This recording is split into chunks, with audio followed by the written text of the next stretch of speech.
A cláusula compromissória de arbitragem na Lei da Reforma Trabalhista à luz do direito fundamental de acesso à justiça. Mariana Rezende da Silva Azevedo Correia. Carlos Henrique Bezerra Leite.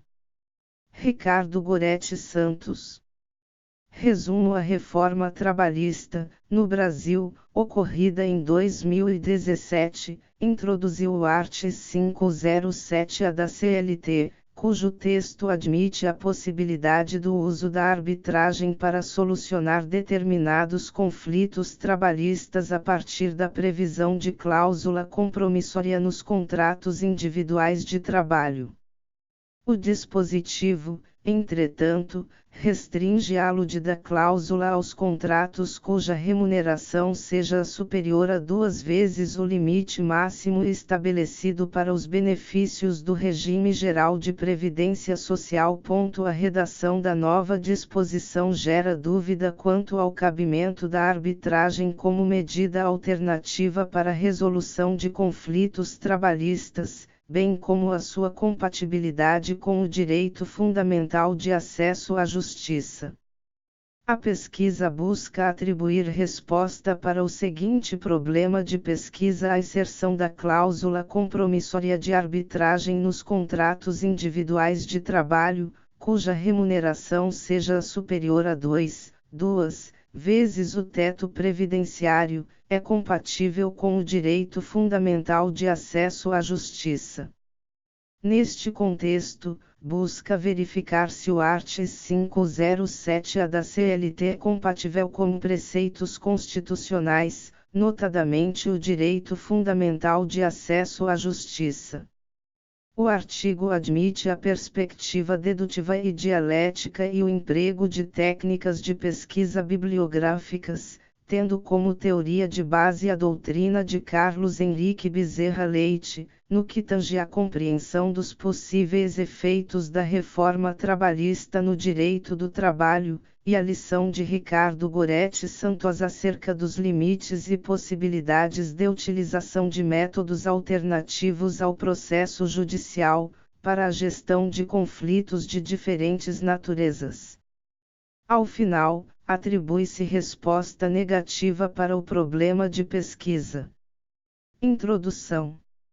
A chamada reforma trabalhista foi instituída pela Lei 13467/2017, que entrou em vigor no dia 11 de novembro de 2017, trazendo significativas mudanças na legislação vigente, e consequentemente, muitos impactos no cotidiano das relações que se estabelecem entre empregadores e empregados.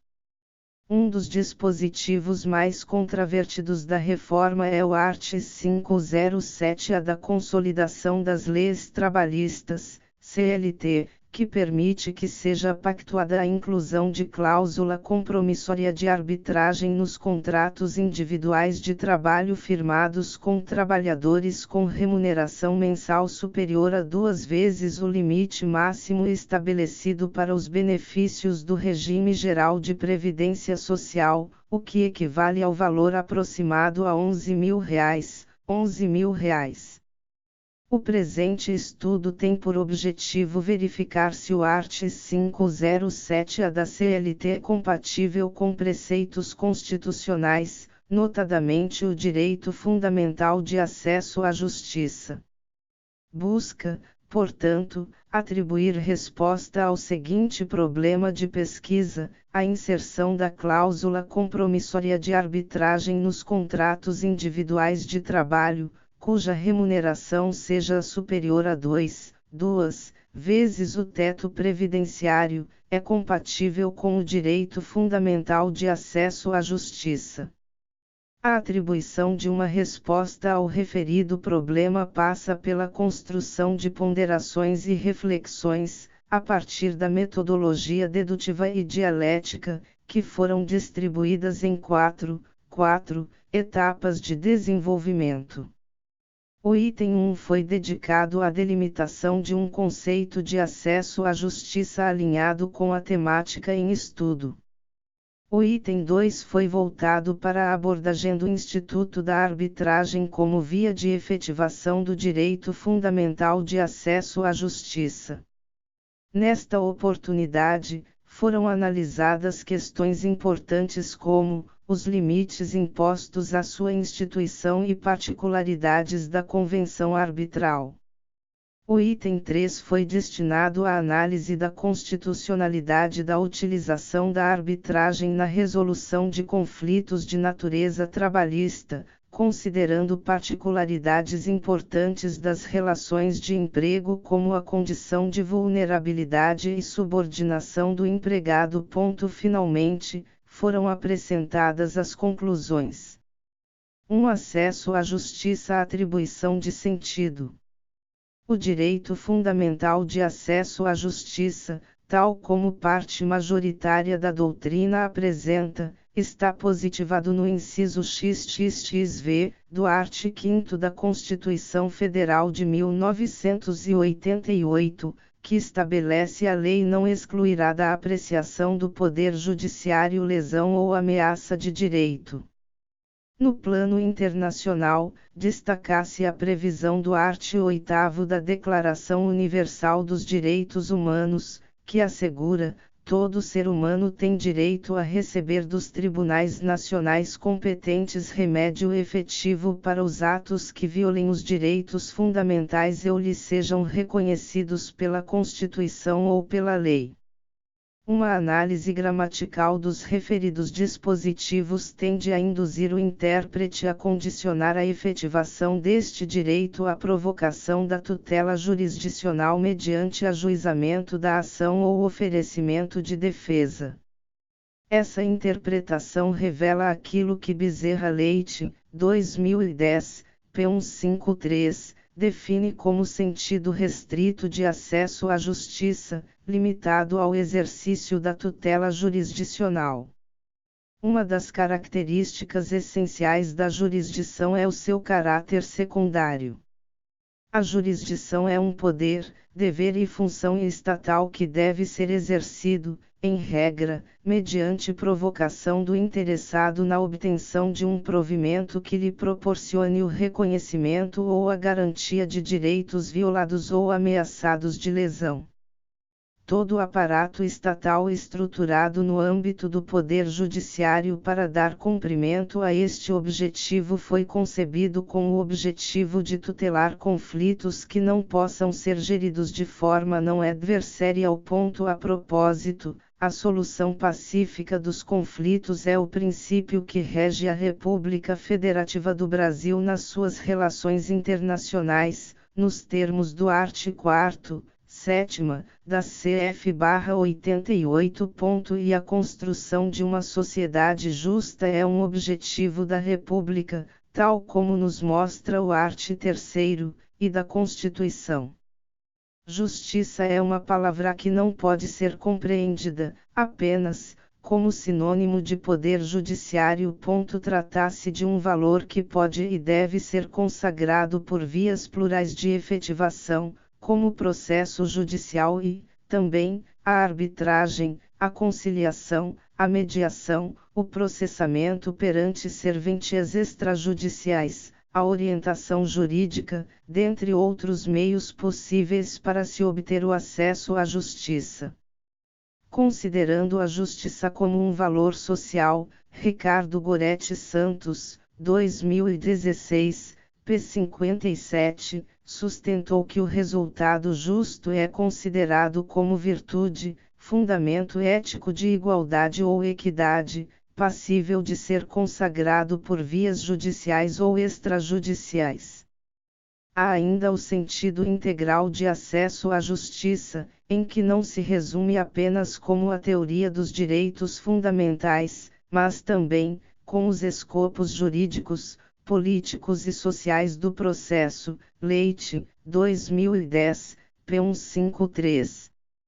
Em seus estudos referenciais, Capelletti e Garte, 1988, P15-29, denunciam que a efetivação do direito de acesso à justiça está condicionada à amenização dos efeitos produzidos por entraves de natureza econômica, organizacional e processual. Os obstáculos econômicos estão na pobreza que aflige muitos que sofrem com fatores como a impossibilidade de pagamento de custas processuais e honorários advocatícios, o déficit de informação sobre direitos, e a representação inadequada de interesses no âmbito da prestação de serviços de assistência gratuita. Os obstáculos organizacionais são representados por um conjunto de entraves à efetivação de direitos difusos e coletivos. Já os obstáculos processuais resultam do fato de que, em certas áreas de litígio, a solução normal ou tradicional processo litigioso em juízo pode não ser o melhor caminho para ensejar a vindicação efetiva de direitos.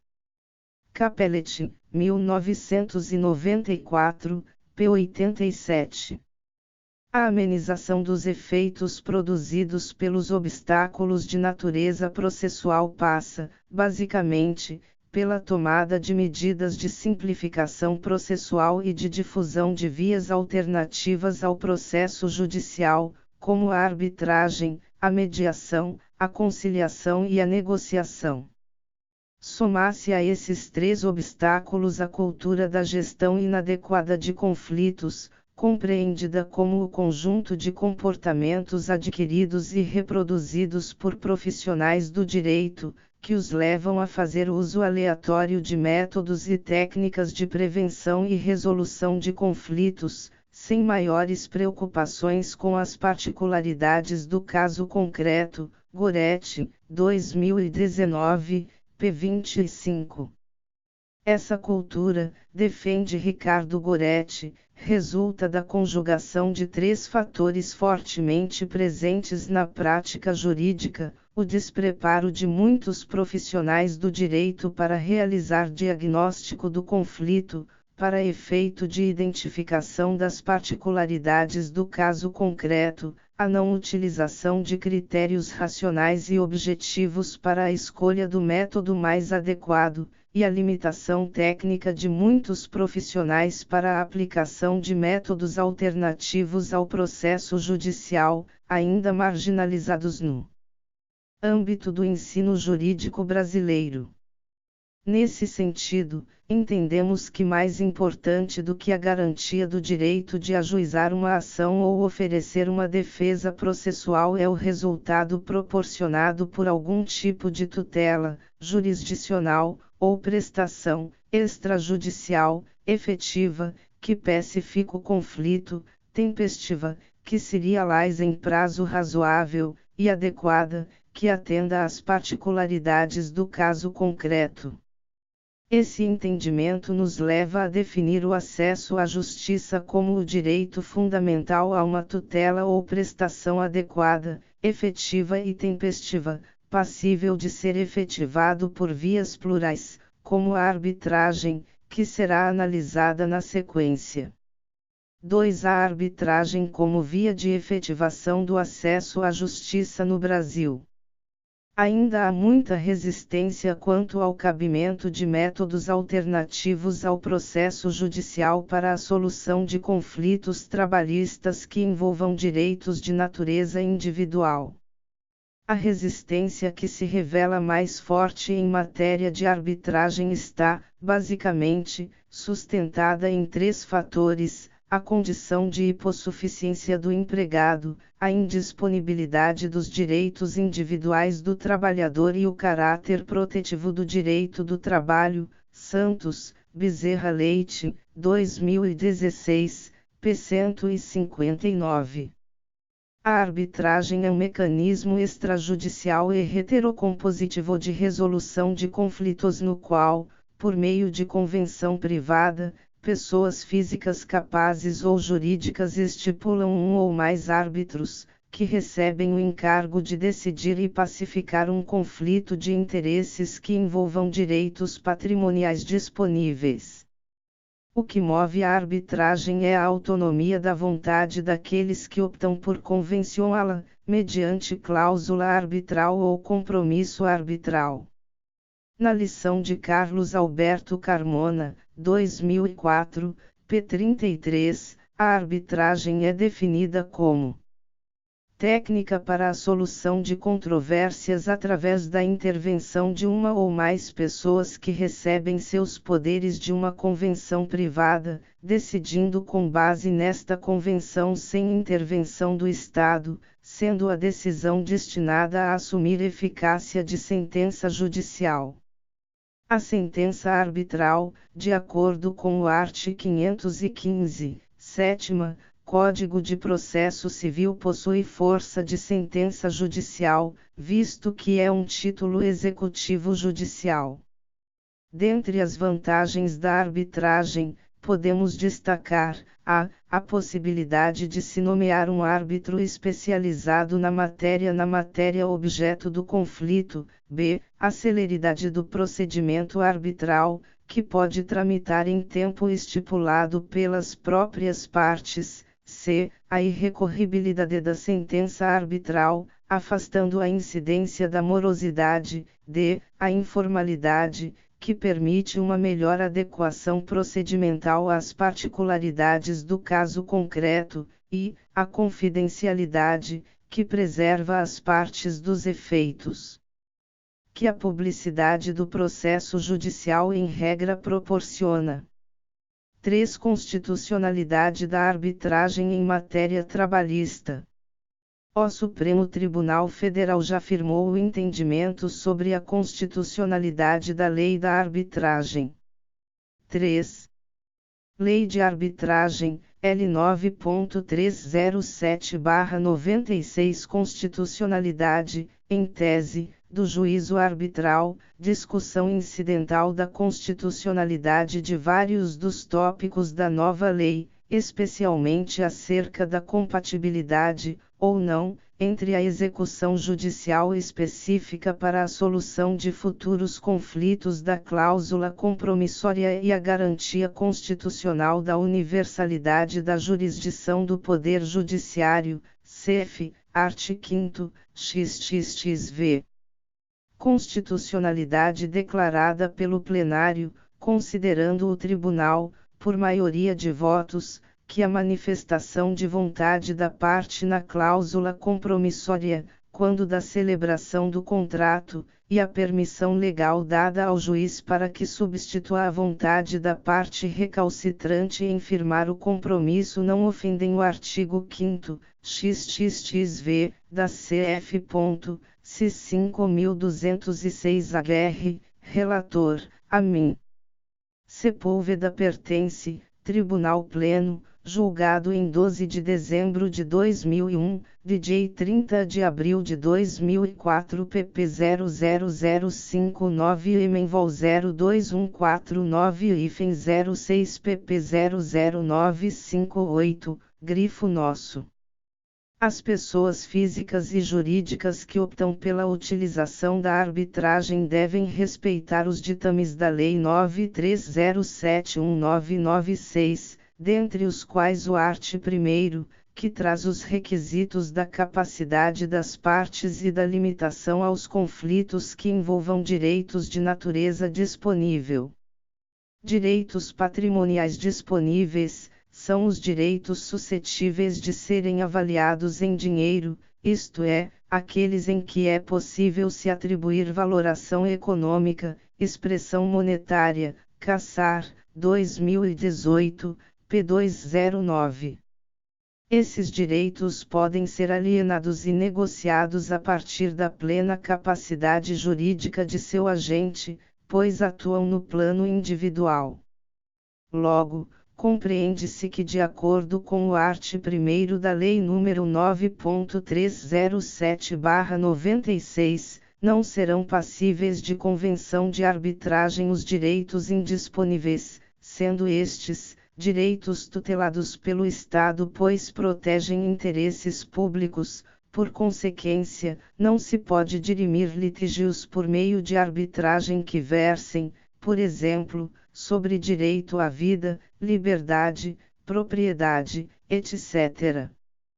Por se resultar de um acordo de vontade entre as partes, a arbitragem deve ser convencionada de forma que fique clara a obrigação das partes em se comprometer a solucionar futuros litígios por meio do procedimento arbitral, bem como a submissão de uma demanda já existente à arbitragem. Essa convenção pode ser realizada mediante realização de cláusula compromissória ou compromisso arbitral, nos termos do art. 3º da Lei de Arbitragem.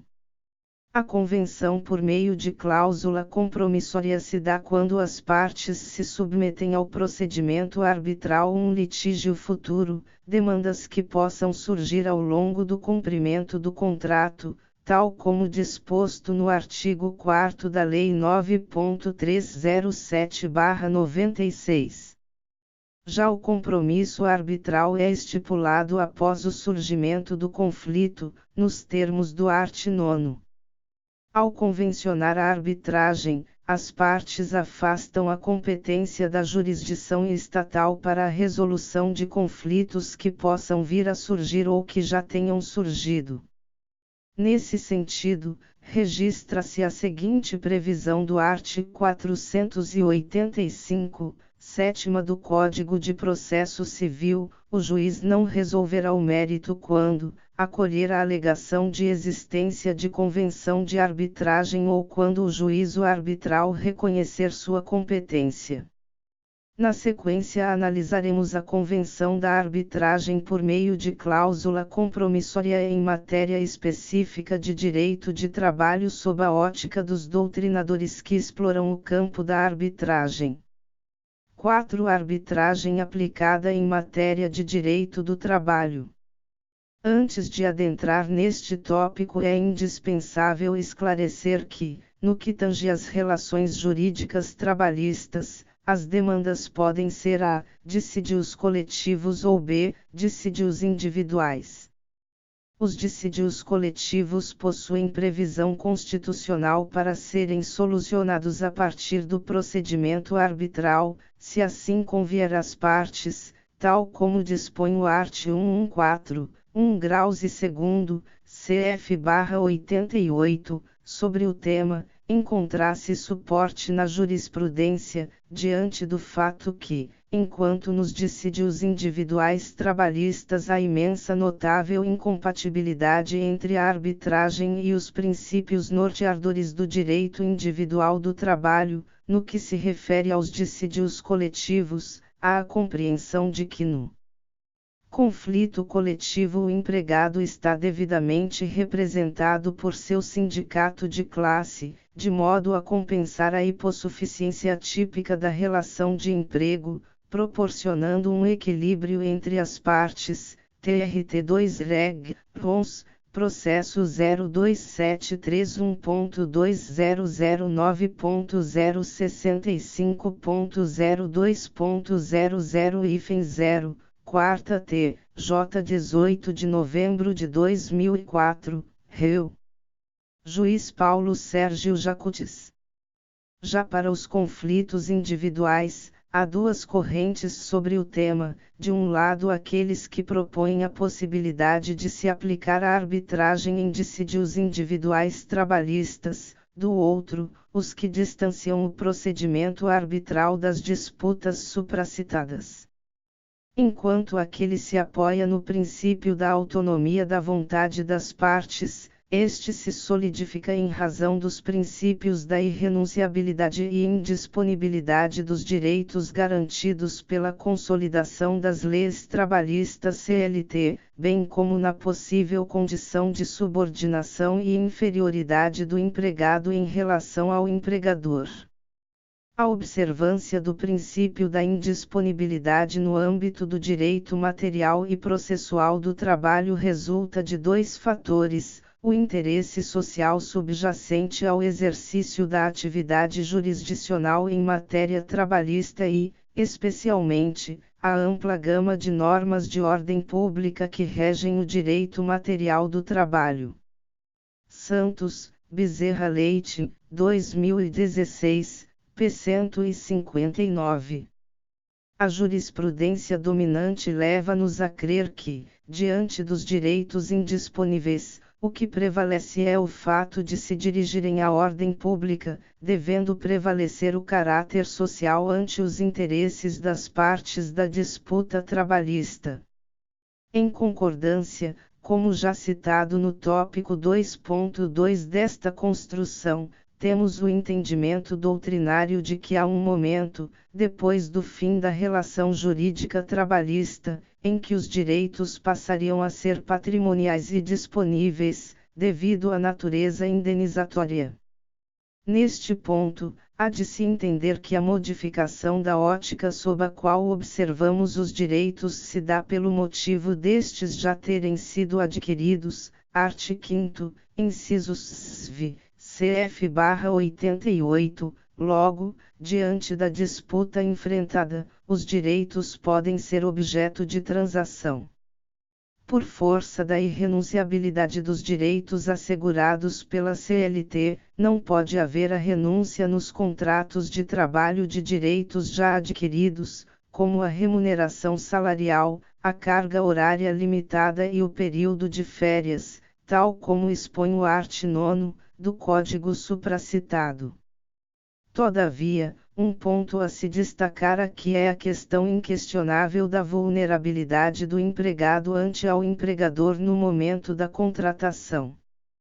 Para isto sabe-se que, de acordo com o art. 444, da CLT, as relações contratuais de trabalho podem ser objeto de livre estipulação das partes interessadas em tudo quanto não contravenha às disposições de proteção ao trabalho, aos contratos coletivos que lhes sejam aplicáveis e às decisões das autoridades competentes, mais especificamente no que tange os contratos individuais. O art. 468, da CLT assegura que só é lícita a alteração das respectivas condições por mútuo consentimento, e ainda assim desde que não resultem, direta ou indiretamente, prejuízos ao empregado, sob pena de nulidade da cláusula infringente desta garantia.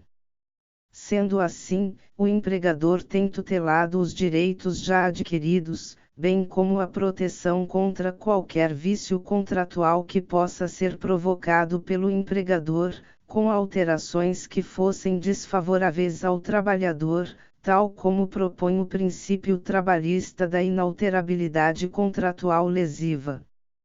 A possibilidade de inclusão de cláusula compromissória de arbitragem nos contratos individuais de trabalho foi conferida pelo artigo 507-A da Consolidação das Leis Trabalhistas, CLT, inserido pela Lei N. Graus 134672017, também conhecida como Lei da Reforma Trabalhista, LRT. Art. 507-E.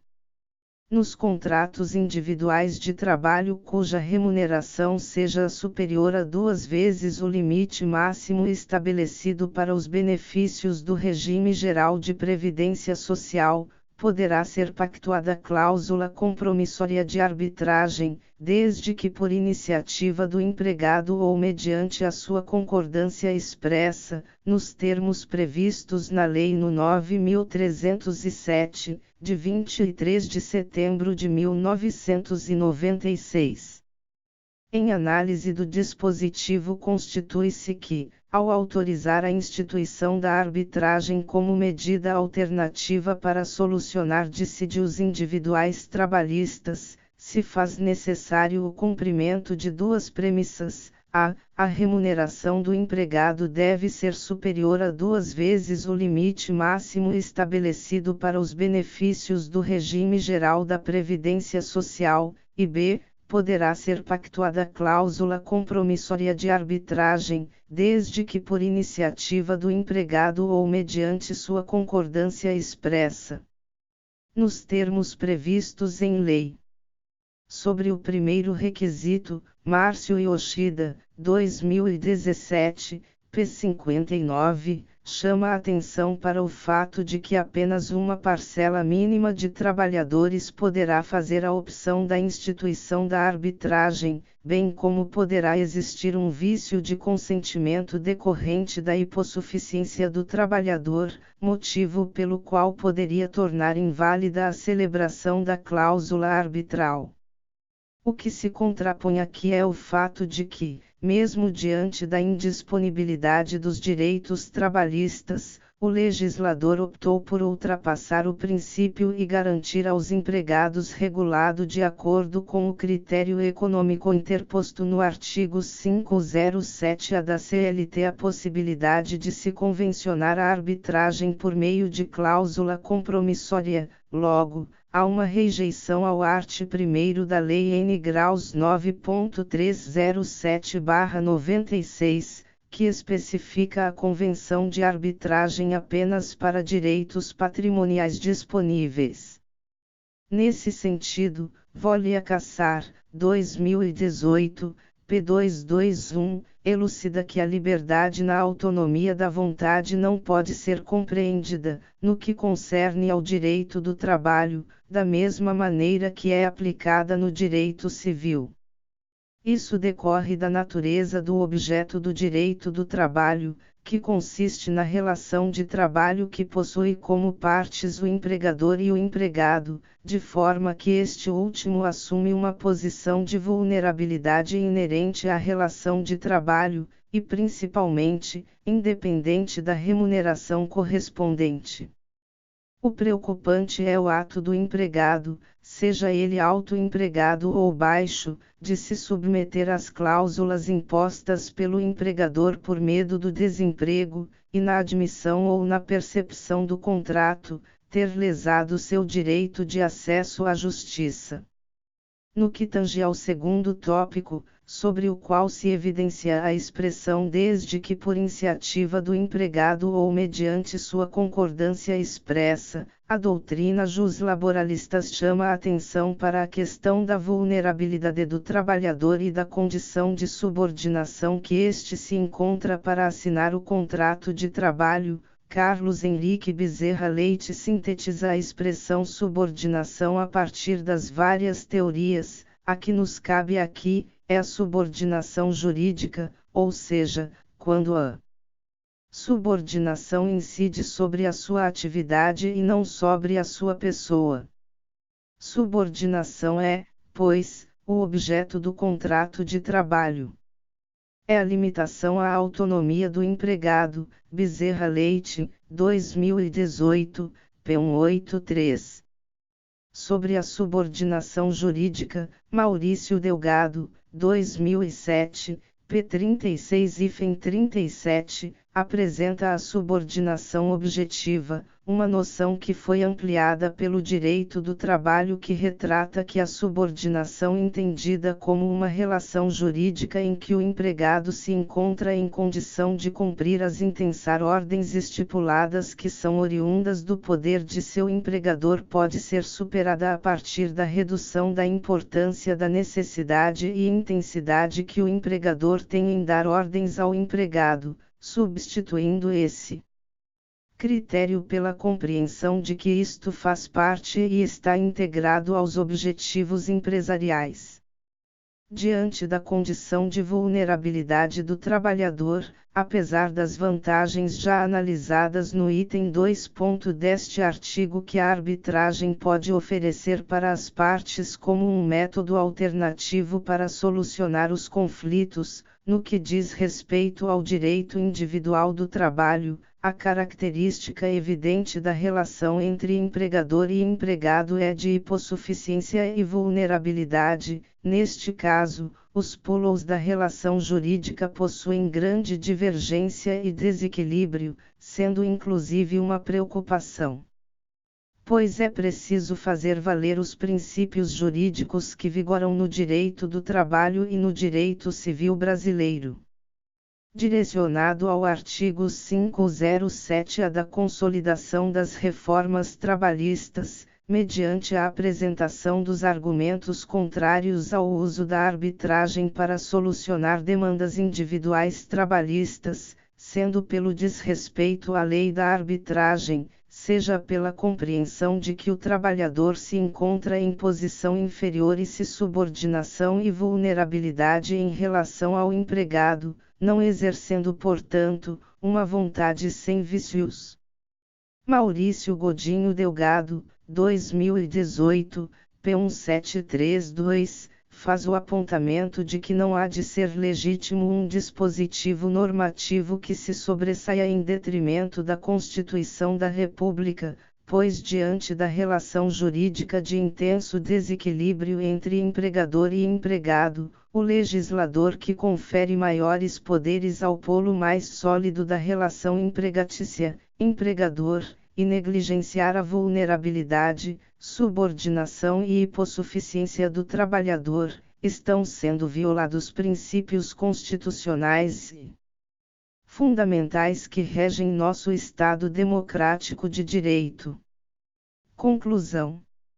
Ao permitir que empregador e empregado pactuem a convenção arbitral, mediante inclusão de cláusula arbitral no ato da contratação, o artigo 507-A da Consolidação das Leis Trabalhistas, introduzido pela Lei nº 13467/2017, viola o direito fundamental de acesso à justiça, por três razões que sintetizaremos a seguir.